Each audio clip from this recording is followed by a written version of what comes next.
So yan, hello mga kateknik, welcome back po sa ating YouTube channel. So ngayon na lang ulit tayo nakapag-upload ng video, no? So ngayon, ang gagawin nating video ay magpapalit tayo ng langis ng ating front shock. Kasi tayo ay nakakaramdam na ng paglambot. Medyo ano na siya, tag dito, malata na. Hindi na siya ganun ka-firm pagka nag-bounce. Ang tendency, tumama na yung butterfly ko dito sa aking front fender. Ang nangyari, ang naging cause, nagkaroon ng crack. So, kaysa lumala pa yung problema, abata na natin. So, patigasin na ulit natin yung shock. So, pwede naman siyang dagdagan na lang, ano? Pero ang pinakamaganda, matagal-tagal ko na rin namang na-repair ito noon. Nung ni-repair ko kasi tumagas nga ito, na pinalitan ko ng langis. So, yun, lumata na ulit. So, siguro, kailangan ulit palitan ng langis. Pwede naman salinan para tumigas, kaso lang mas maganda, total kakalasin na rin naman, palta na, no?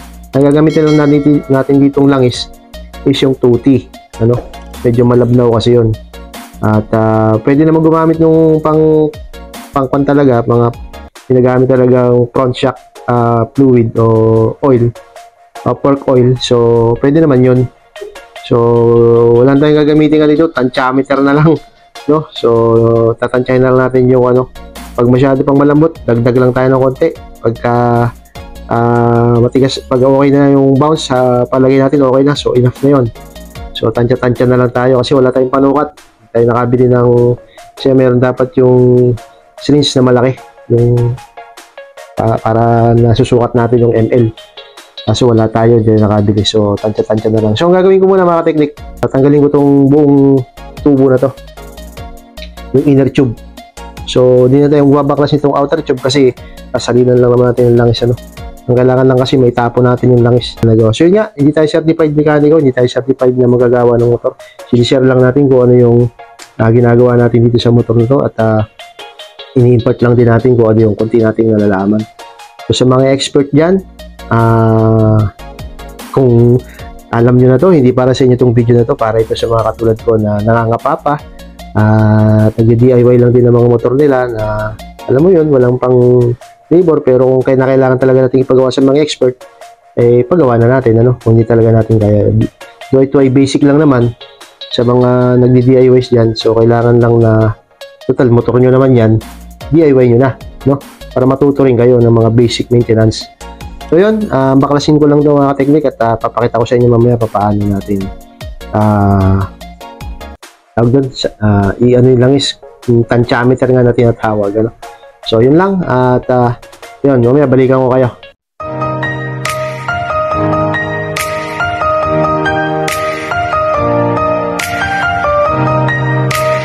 Ang nangyari kasi dito mga teknik ay nilowered ko kasi ito ng almost 2 inches.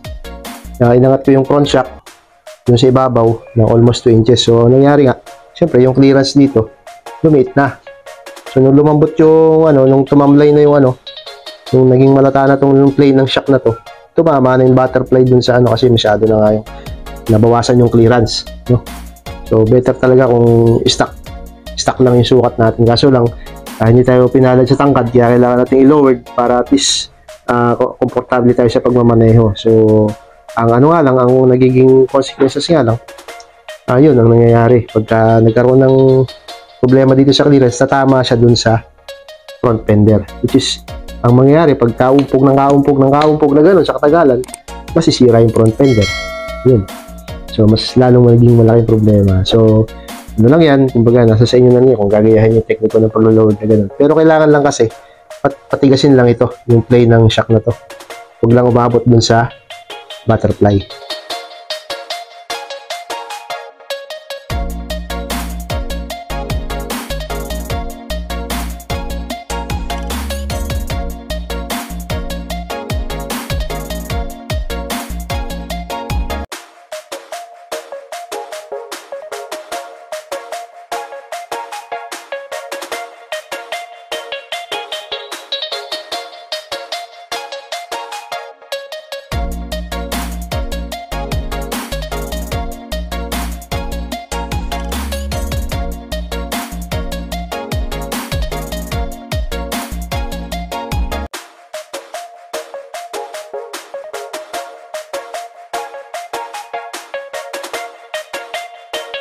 So ito mga tekniko, ayan o, meron ng basag. Ayan o, yung crack. Diba? Ayan, diba, ayan o. So, yan ang naging cause yung pag-umpog ng butterfly dito. Ayan o, may tama siya ng dito umuumpog yung butterfly. Pati nga yung umuumpog dito yung wire na to. Ito. Yan yung umuumpog dito sa front fender, kaya hindi direct na bakal na butterfly talaga. Buti meron ganito, kung hindi ito nadurog. Ito. No? So, agapan na natin bago lumala, bago madurog to. Yan, nagutin na natin to. Maluwag naman yung mga tornilyo nito eh. Lugang wala kanina din. So, basic lang to. Kaya kaya nyo ito mga teknik. Kumbaga kaya sinasabi kong tansya. Kasi pag nasobrahan ng mga teknik ng langis yan, pag napuno nyo yung tube na yan, matigas naman yan masyado. Hindi yan maganda. So, ay ang hirap magbawas, di ba? So, na kailangan, hanggang sa makuha nyo yung gusto nyo lambot o gusto nyo tigas, tatansyahin nyo lang siya talaga. No? Meron naman yan sa manual eh, nung ating mga Raider 1, nung ating itong mga ganito. Tingnan nyo na lang dun kung nandyan pa yung manual nyo. Sa akin kasi wala na yung manual. Kaya, tansyameter na lang talaga. So, hugutin ko na to. So, yun, bago nyo pala hugutin, tanggalin nyo muna yung nut dito sa ibabaw ng tube na to. Kasi mahirap baklasin yan, may tube masyado. O, komplikadong tanggalin pag hindi nakalagay dito sa butterfly nya. So, tanggalin nyo muna bago nyo hugutin. Sa akin, tinanggal ko na yan eh. So, hugutin ko na lang. Ngayon, pagka matigas, hugutin. Gamitan nyo ng silsil. Paluluwagin nyo itong mga pabubukahin nyo lang.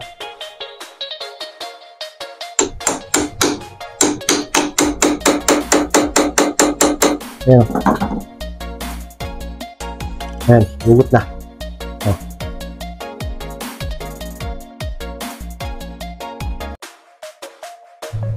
Bubukan nyo lang konti ito. Yung anuhan na to. Ayan, hugot na. Okay. Ganun lang. So, alisin lang natin yung laman nito. Tapon natin. Tapos, babalik natin. Lakasan natin sa salinan. Kasi ganun din ang gagawin natin sa kabila. Ano?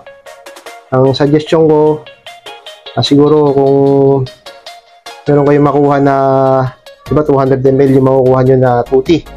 O, di ano yun, 25 ml lang muna isanin nyo hanggang sa makuha nyo yung tigas at lambot na gusto ninyo. Ano? Huwag niyong bibiglain. Okay? So, yun lang ang advice ko mga teknik. So, tatapong ko lang yung laman nito. At, yun. Saka natin ulit sasalinan. So, may tubo yan. Okay?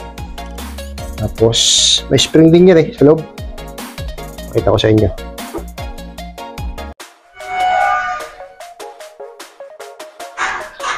Yun, yung spring. Spring yan, ha? Oh. Punutin nyo muna yung spring. Yan, o. Tapos yung pinaka-coil niyan, yung pinaka-ikot niya, ano yan, may ito, madalang ang ikot, tapos malimit pataas. Huwag nyo babalik ta rin, ha?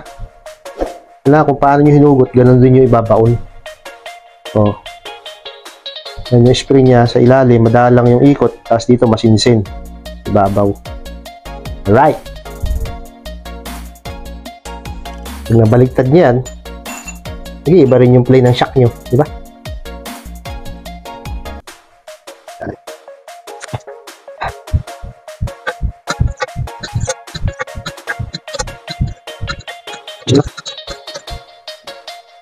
Pero kasi ano yun, sinasabay na lang yung pag nasira yung oil seal niya rito. Saka lang din sila nagpapalit ng langis. Pero ito, matino pa naman yung oil seal, kaya langis lang papalitan natin. So susunod, pag nasira rin yung oil seal dito, papakita ko rin sa inyo paano palitan. No? So yun, pagka nasimot nyo na mga teknik, yun yung langis oh. Marami-rami din pala akong nilagay dati. So, pag nasimot nyo na yung laman, balik nyo na. No, balik nyo na rito sa pinaka ano niya, butterfly. Wala na kayo ibang gagawin. Tapos salinan nyo ulit ng langis ng yun, tansya-tansya. Wala akong maibigay sa inyo ng specific amount ng langis eh. Na ano kasi mahirap magsabi kung ano kasi nasa sa inyo na yun kung anong bounce ang gusto ninyo. Basta importante hindi siya tumama dun sa front fender. Tapos pala mga ka-technique, nako, bago makalimutan. No, sinalin nyo sa ganito, no? Kung nyo kalimutan yun yung washer, oh. Ayun. May washer yan. Pag nilagay nyo yung spring na mahaba, lagay nyo yung washer. Tapos, lagay nyo to. Okay? So, ito para hindi kayo malito So, di na itapon nyo na yung langis. Di na itapon nyo yung langis dun sa kung ano man paglalagyan nyo. Nandun yung washer, baka nalaglag yung washer dun. Ito. Kukunin nyo yung washer, baka makalimutan nyo. Then, diba, may spring yan. Ito. I-remind ko lang ulit. Yung spring, yung coil na madalang sa ilalim. Yung coil na malimit sa taas. Okay? Saan nyo ngayon ilalagay yung washer? Yung makinis, ibabaw. Na. So, ilagay nyo lang. Hindi naman tatagilid dyan eh. Ganun nyo lang, Paglaglag yan. Paglaglag, isunod nyo to. Yung tubo na to. Okay? Punasan nyo. Yung marumi. Siyempre, pag marumi, hindi natin pwedeng ilagay. Kailangan malinis. Punasan nyo ng basahan nyo. Yun basahan ako dito. Ganun lang. Same process. Tapos sa kanyo na ilagay sa butterfly. Tapos salinan nyo yung langis ng tansyameter nyo. Okay? Yan So, lagay nyo sa butterfly.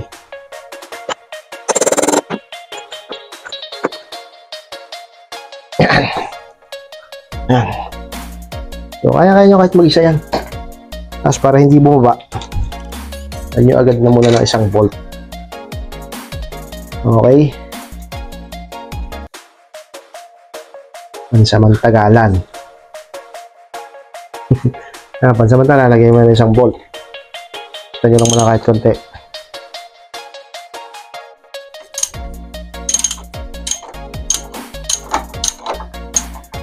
Yan, huwag lang bumaba.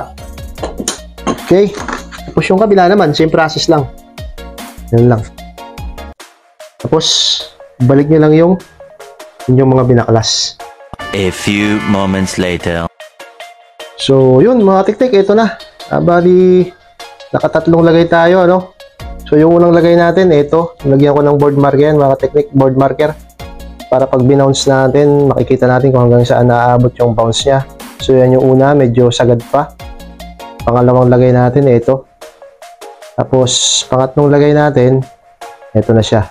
Ayan. So, kayo din, lagyan nyo rin ng marker para malalaman nyo kung hanggang saan yung bounce na gusto ninyo. Kung gusto nyo, hanggang dito lang. Kung solo-solo lang kayo lagi. So, single lang kayo. Wala kayong jowa. Yun, pwede na sa inyo yan. Single. Tapos, yung pangatlo, ito. Ito, pag may angkas, kainama na to. Yung ganyang kalalim. Tapos, ang angat lang yan, mga teknik dito. Ay. Ayan lang, Ayan. Ayan ang angat niya. Almost 1 inch na lang. Yung inangat ko sa ibabaw. Parehas yan. Yan yung isa. 1 inch lang din yan. Ayan 1 inch lang din yan. Tapos, ito isa, 1 inch lang din yan. So, hindi ng basahan Yan. Ayan, nasa sa ibabaw. Yan. Tapos, ito yung bounce niya sa ilalim, dun sa clearance. Ano ba? Ito, yung pangatlong guhit natin. Nandito mo kasi mga ka-teknik. Ayan. Yan. Sana naintindihan yung mga ka-teknik, no? So, yan lang muna. So, yan mga ka-teknik ay papakita ko sa inyo ngayon kung ano yung bounce niya, no? So, tingnan nyo. Nasakyan.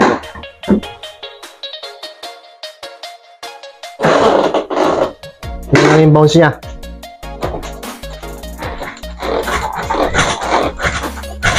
Ayan, kahit may angkas ka pa yan, hindi nababaw ng gusto yan. Kahit naka-single ka lang, wala kang angkas, yan lang, Ganyan lang siya naglalaro. Hindi siya matigas, hindi rin siya masyadong malambot. So, yun mga teknik. Sana na apulot kaya ng konting technique. So ginamit nating langis ay 2T lang, no? 2T ng Haboline. So hindi ito sponsored video. So shoutout sa Haboline Caltex 2T. Yan. Bali na naubos natin isang ganito sa dalawang dalawang fork sa inner tube natin. Sinali natin langis. So ang ml nito ay 200 ml. Malabo na yung mata ko mga technique. 200 ml. So bali tig 100 ml siya kung tutuusin, ano. So basta yun ang naisaling ko hindi ko alam yung standard na nito na talaga na langis na kailangan ilagay dyan kasi nga wala na yung manual ko. Hindi na rin ako nakapag-research, pero base doon sa tig 100 ml na langis, yun ang bounce niya. Pinakita ko sa inyo kanina, di ba? So yun, yun lang, bago ko makalimutan. So tig 100 ml sila. Yun mga technique, yun lang. So yun mga technique, maraming salamat ulit, nakarating ulit kayo sa dulo ng aking video. At sana huwag kayong magsabang sumuporta at ito lang yung kaya kong i-share sa inyo. Hindi naman talaga ako certified mekaniko, sinishare ko lang sa inyo yung mga konti kong nalalaman na mga DIYs, yung mga kaysa ipagawa natin, kaya naman natin gawin. So gawin na lang natin. So sana na-impart ko rin sa inyo yung knowledge na gusto kong iparating, so yung ma-impart sa inyo. So pasensya na kayo sa background ko, mga nilabang ko yung background ko. Ayan, dami sa likod. So pasensya na kayo. Pero ayan, balik tayo dito. Ganun lang. At sa susunod, kung may mga iba pa akong encounter dito sa motor ko, hindi ako masasawa na i-share sa inyo mga technique.